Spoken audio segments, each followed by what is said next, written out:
의의 호소를 들으소서. 나의 울부짖음에 주의하소서. 거짓되지 아니한 입술에서 나오는 나의 기도에 귀를 기울이소서. 주께서 나를 판단하시며 주의 눈으로 공평함을 살피소서.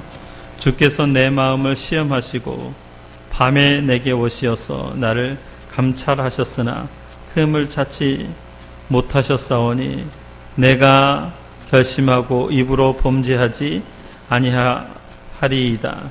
사람의 행사로 논하면 나는 주의 입술의 말씀을 따라 스스로 삼가서 포악한 자의 길을 가지 아니하였사오며 나의 걸음이 주의 길을 굳게 지키고 실족하지 아니하였나이다. 하나님이여 내게 응답하시겠으므로 내가 불렀사오니 내게 귀를 기울여 내 말을 들으소서. 주께 피하는 자들을 그 일어나 치는 자들에게서 오른손으로 구원하시는 주여, 주의 기이한 사랑을 나타내소서. 나를 눈동자같이 지키시고 주의 날개 그늘 아래 감추사 내 앞에서 나를 압제하는 악인들과 나의 목숨을 노리는 원수들에게서 벗어나게 하소서. 그들의 마음은 기름에 잠겼으며 그들의 입은 교만하게 말하나이다. 이제 우리가 걸어가는 것을 그들이 에워싸서 노려보고 땅에 넘어뜨리려 하나이다. 그는 그 움킨 것을 찢으려 하는 사자 같으며 은밀한 곳에 엎드린 젊은 사자 같은 이이다. 여호와여 일어나 그를 대항하여 넘어뜨리시고 주의 칼로 악인에게서 나의 영혼을 구원하소서. 여호와여 이 세상에 살아있는 동안 그들의 분깃을 받은 사람들에게서 주의 손으로 나를 구하소서. 그들은 주의 제물로 배를 채우고 자녀로 만족하고 그들의 남은 산업을 그들의 어린 아이들에게 물려주는 자니이다. 나는 의로운 중에 주의 얼굴을 배우리니 깰 때에 주의 형상으로 만족하리이다. 아멘. 시편 17편은 다윗의 기도인데 숨이 상괄식으로 되어 있어요. 앞과 끝이 같죠. 여호와의 의의 호소를 들으소서. 15절에 의로운 중에 의나 의로운이나 똑같은 말이에요. 주의 얼굴을 배우니 깰 때의 주의 형상으로 만족하리이다. 다윗의 기도라는 제목이 붙어져 있는데 다윗은 기도의 사람입니다. 특별히 기도를 엄청 많이 한 것 같아요.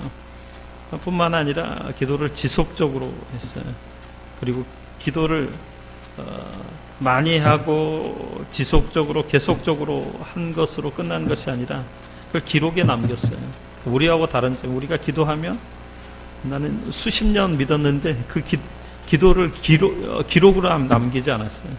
그러니까 기록으로 남긴다는 그 후대의 후손들에게 전달될 수 있고 또 우리의 삶과 상황 가운데 하나님께서 어떻게 역사하셨는지를 보여주는 하나의 증거 자료가 됩니다.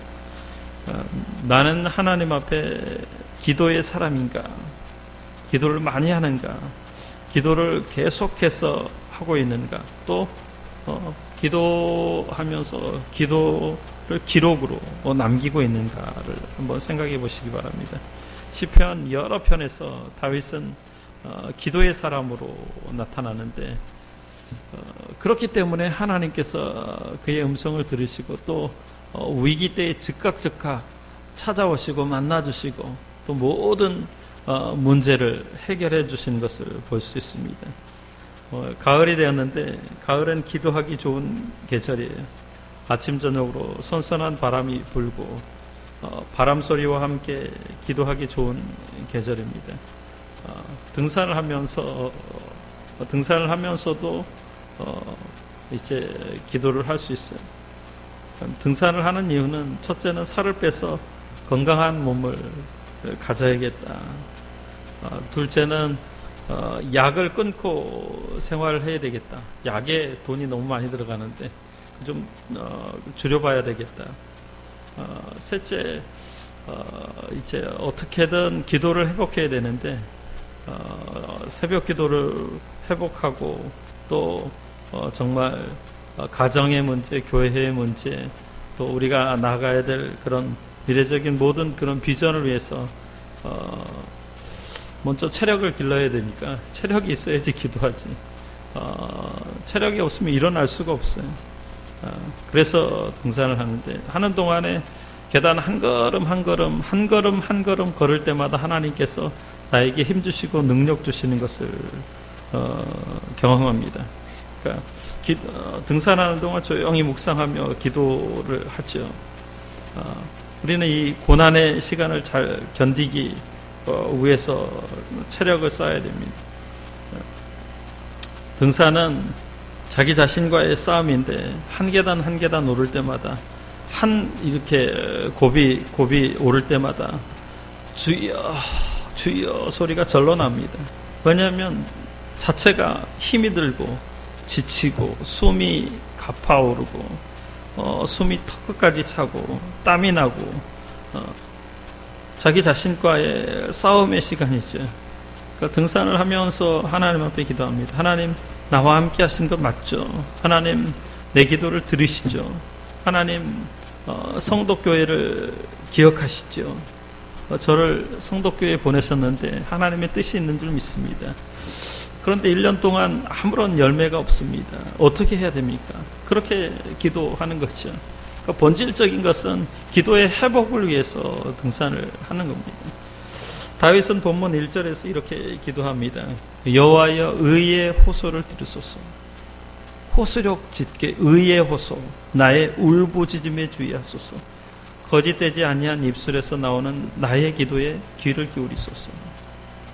다윗은 왕이었기 때문에 왕을 죽이려는 사람이 많았어요. 왕이 되기 전에는 사울왕이 왕을 잡아 죽이지 않으면 잠을 자지 않겠다 해가지고 엄청나게 핍박을 했습니다. 오늘 본문 17장 전체적인 배경을 보면은 아마 사울 왕을 피해 있을 때 이 시편을 지은 것 같아요. 사무엘상 23장 25절 26절 말씀 보면 다윗이 이제 사울 왕에게 쫓길 때에 마원 황무지에서 이제 사울의 추격을 받고 있고, 사울이 추격자가 되고 사울과 그의 장수들, 뛰어난 그런 전략가, 지략가들이 다윗을 죽이기 위해서 혈안이 되었죠. 마원이라는 그 항무지에서 숨겨 있을 때 이 시편을 지은 것으로 생각을 합니다. 다윗은 도망자의 신세입니다. 그때만 해도 다윗은 미래가 없죠. 언제 사울에게 붙잡혀서 죽을지 모르는 그런 형편 가운데 있었어요. 그때 이 기도를 한 거예요. 의의 호소를 들어주옵소서. 사울과 사울에게 속한 사람들이 악하지 않습니까? 저는 하나님의 음성을 듣고 하나님의 뜻대로 살아가는 사람입니다. 그래서 9절 말씀 보면 내 앞에서 나를 압제하는 악인들과 나의 목숨을 노리는 원수들에게 벗어나게 하옵소서. 그러니까 다윗은 항상 악인들이 있었어요. 압제하는, 그러니까 핍박하고 압제하는 악인들이 있었고, 그 다음에 다윗의 목숨을 노리는 원수들이 있었어요. 구체적으로는 사울이죠. 사울이 아마 사단의 앞잡이 노릇을 했습니다. 뭐냐면 다윗은 하나님이 세우신 하나님의 왕권을 물려받은 사람이에요. 다윗을 통하여서 메시아가 나타나잖아요. 예수 그리스도가 오잖아요. 근데 그 다윗을 제거하면 예수 그리스도가 나타나지 않는, 그러니까 중간에 어떤 단계를 깨버리면 이제 예수 그리스도 메시아가 나타나지 않기 때문에 사단은 다윗을 죽으려고 몸부림쳤습니다. 우리도 마찬가지죠. 우리가 이 땅에서 지상에서 사라지고 우리의 생명을 빼앗아 간다면 복음 전하는, 말씀 전하고 하나님 앞에 기도하며 찬양하며 하나님 앞에 영광 돌리는 그 길이 끊겨지는 거예요. 적어도 우리를 통하여서, 하나님의 교회를 통하여서는 끊겨집니다. 그래서 사단이 곳곳에 우리를 압제하는 악인들을 두죠. 그리고 나의 목숨을 노리는 원수들이 있습니다. 항상 우리가 압제를 받는다. 그 다음에 우리의 목숨을 노리는 그런 사람들이 있다. 그리고 왕이기 때문에 요새 대통령 보십시오. 대통령 참 못해 먹을 것 같아. 별로 좋은 소리 못 들어요. 시기적으로 보면은 참 이게 정치를 한다라는 게 참 어떤 지금 뭐 이석기 통합진보당의 의원이 내란 음모죄로 이렇게 그 국회 동의안이 발의돼 가지고 이제 구속영장이 발부됐는데 아마 내란 음모죄는 맞는 것 같아.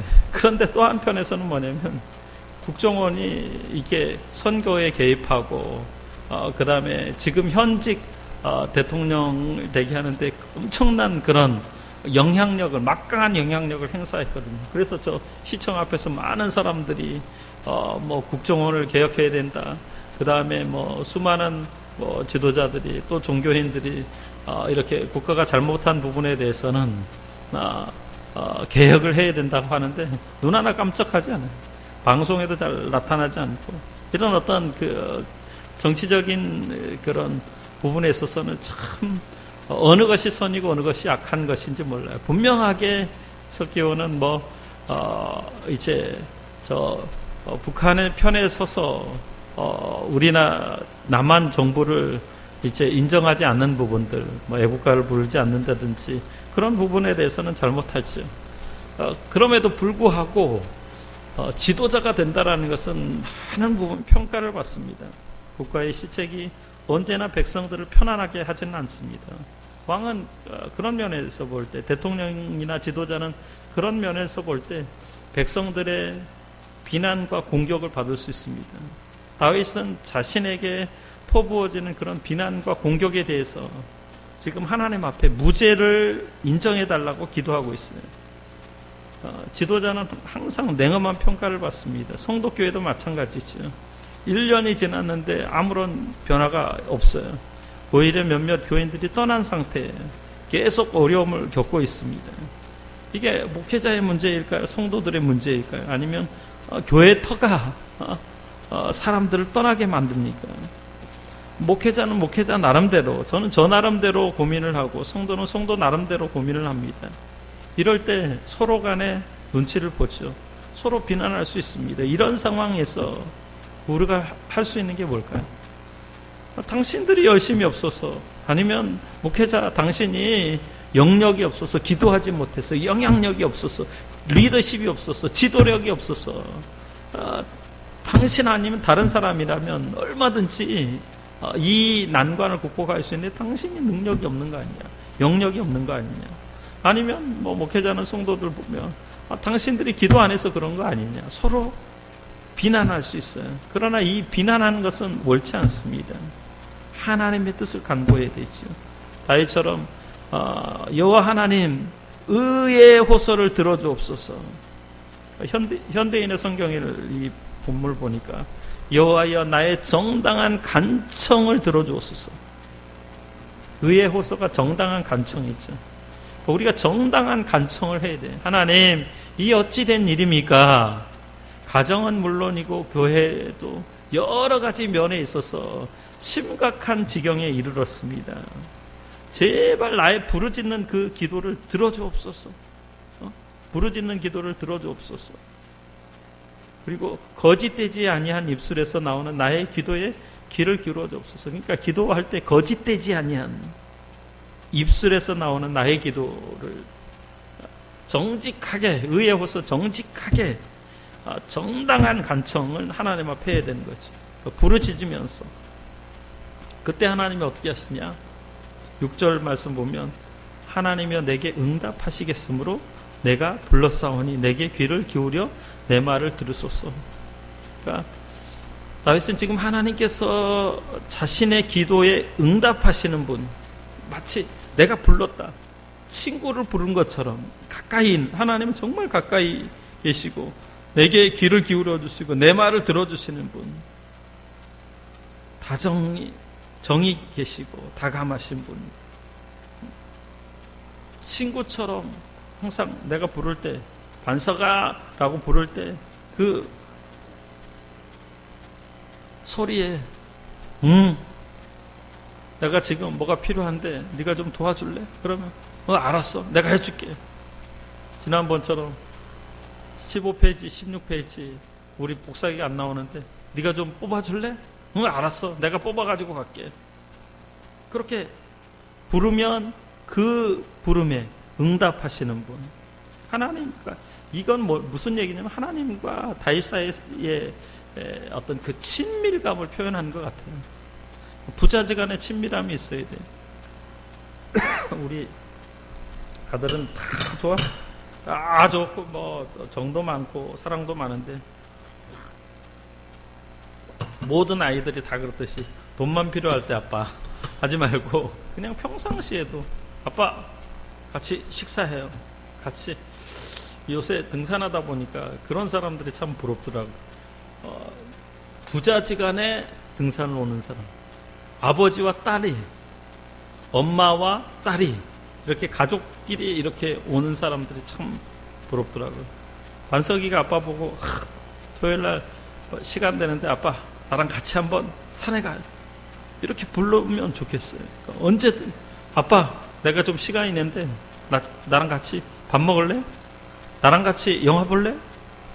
나랑 같이 좀 커피 마실래? 그렇게.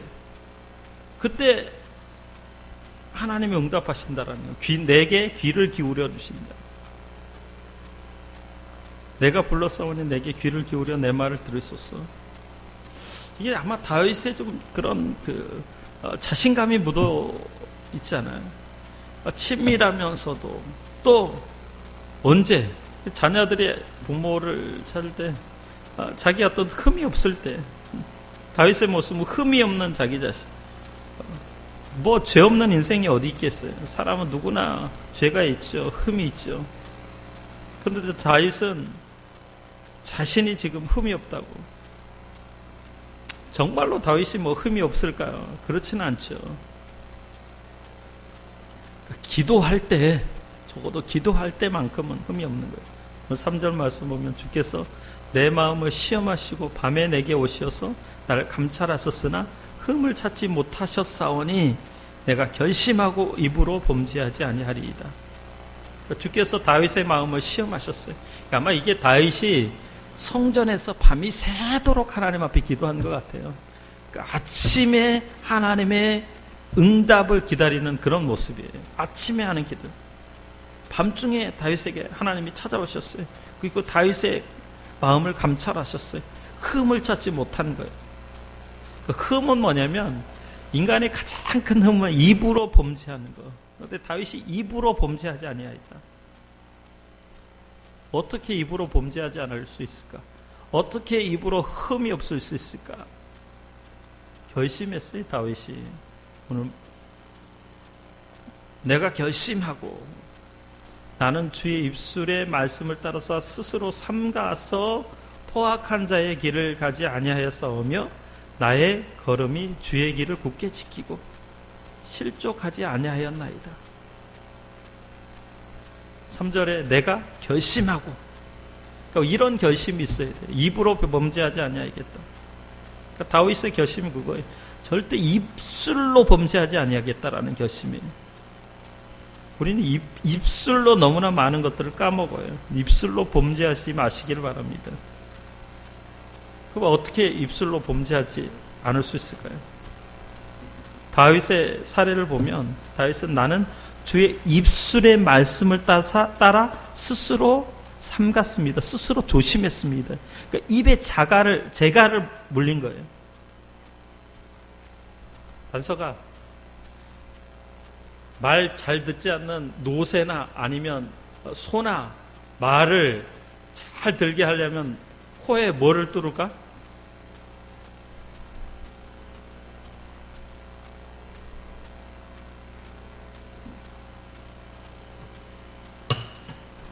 코를 뚫어가지고 코가 움직일 때마다 멍에를 이렇게 매게 해. 인간도 마찬가지죠. 인간이 입술로 범죄할 수 있는 방법은 뭐냐면 주의 말씀을, 그러니까 말씀을 입에다 삶 속에 놓는 거예요. 그러니까 다윗은 주의 말씀을 따라 살았다. 그러니까 기도도 마찬가지. 기도는 말씀을 따라 하는 게 기도예요. 말씀의 근거에서 기도할 때 하나님은 그 기도를 들으시죠. 왜냐하면 하나님께서 하나님의 성령을 통하여서 기록한 말씀이기 때문에 그 말씀은 약속의 말씀인 거예요. 그 약속을 붙들고 하나님 앞에 나가면 하나님께서 안 들어줄 이유가 없는 거예요. 그래서 다윗은 주의 입술의 말씀을 따라 살았다. 우리는 어떤지, 우리는 텔레비전의 말씀, 말에 따라 살 때가 많고 친구들의 말에 따라 이 세상 헛된 그런 이론이나 철학이나 그런 것들에 따라 살 때가 많습니다. 우리가 기도의 사람이 되면 말씀의 사람이 돼요. 기도, 하나님의 말씀, 항상 주의 입술의 말씀을 따라 살아갑시다. 그러면 스스로 자신을 지킬 수 있는 거예요. 다윗은 말뿐만 아니라 행동도 조심하였어요. 포악한 자의 길을 가지 아니하였다. 이 말은 무슨 말이냐면 친구들을 잘 사귄 거예요. 잔인하고 악한 자들과 어울리지 않았다. 살인자와 친구가 되면 살인자가 되는 거예요.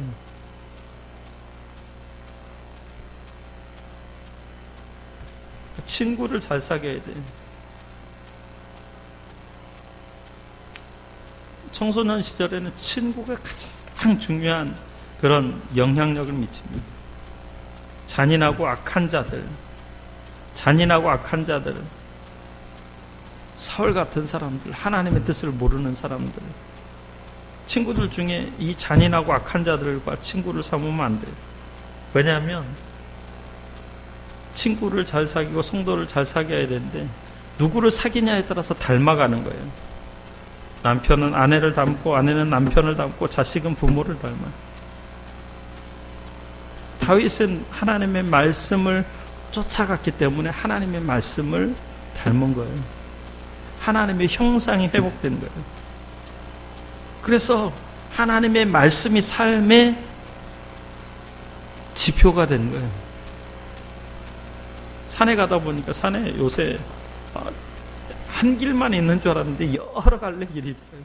계곡을 따라 내려오다 보니까 또 우측을 하니까 산길이 여러 갈래 길이 많아요. 거기서 확실히 느꼈어요. 누구를 따라가느냐에 따라서 오늘은 처음으로 이 계곡에서 좀 올라가서 산길로 이렇게 갔는데 아주 흙이더라고요. 아주 부드러운 낙엽길로 이렇게 왔습니다.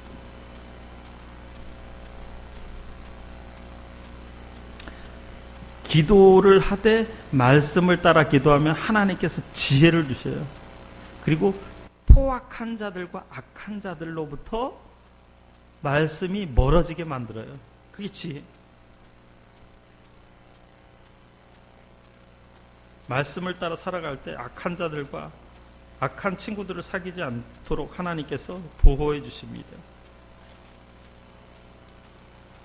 그래서 오늘 7절 8절 보면 주께 피하는 자들을 그 일어나 치는 자들에게서 오른손으로 구원하시는 주여, 주의 기이한 사랑을 나타내소서. 나를 눈동자같이 지키시고 주의 날개 그늘 아래 감추사라고 말씀합니다. 기도하고 말씀 붙들면 하나님께서 피할 길을 주시고요, 주의 의로운 오른손으로 구원해 주셔요. 이 말씀은 뭐냐면 이스라엘 백성들이 출애굽했을 때 홍해를 가르시고 애굽의 병사들은 그 홍해에 수장시키고 그 홍해를 건너가게 하시는 그 하나님의 기이한 사랑을 이야기하는 거예요. 하나님께서 우리를 건져주실 때가 너무나 많죠. 의로운 오른손으로 우리를 건져주시죠. 대적들의 손으로 구원해 주시고, 우리의 대적은 보이지 않는 대적은 사단이에요. 사단이 부리는 졸개들이 있어요. 악한 영들이 믿지 않는 친구에게 들어가면 그 친구가 악한 영이 되는 거예요. 또 내 속에 악한 영이 머물면 어떻게 되느냐? 내가 사단의 종노릇하는 존재가 되는 거예요. 때론 내 자신이 나의 적일 때가 많아요. 나의 욕심이 나를 짓누르고, 성경 말씀이 욕심이 잉태한 즉 죄를 낳고 죄가 장성한 즉 사명을 낳느니라. 하나님은 우리를 우리의 욕심의 손에서 구원해 주셔요. 사람이 욕심이 많아요. 원서가 욕심이 많아. 하나를 가지면 둘을 갖고 싶고요. 근데 욕심이 화를 부르게 돼. 등산하다 보니까 별 사람들이 별 얘기를 해. 어떤 여자 둘이 얘기하는데 욕심 얘기하더라고. 우리 옛날에 비하면 많은 것들을 가졌지. 그런데 왜 만족함이 없지? 그런 얘기를 하면서 안 믿는 사람들인 것 같은데. 그래 맞아, 욕심이 화를 불러. 그러다가 빨리 죽지. 그런 얘기들을 하더라고요. 우리 생존에 필요한 것은 많은 것이 아니라 일용할 양식이면 돼요. 그런데 하루치 양식보다 평생의 양식을 구하고요. 그러다 보면 과도하게 스트레스를 받죠. 스트레스를 받으면 어떻게 빨리 죽는 거죠. 그러니까 스트레스도 적당한 스트레스인데 과도하게 스트레스 받으면 암에 걸려요.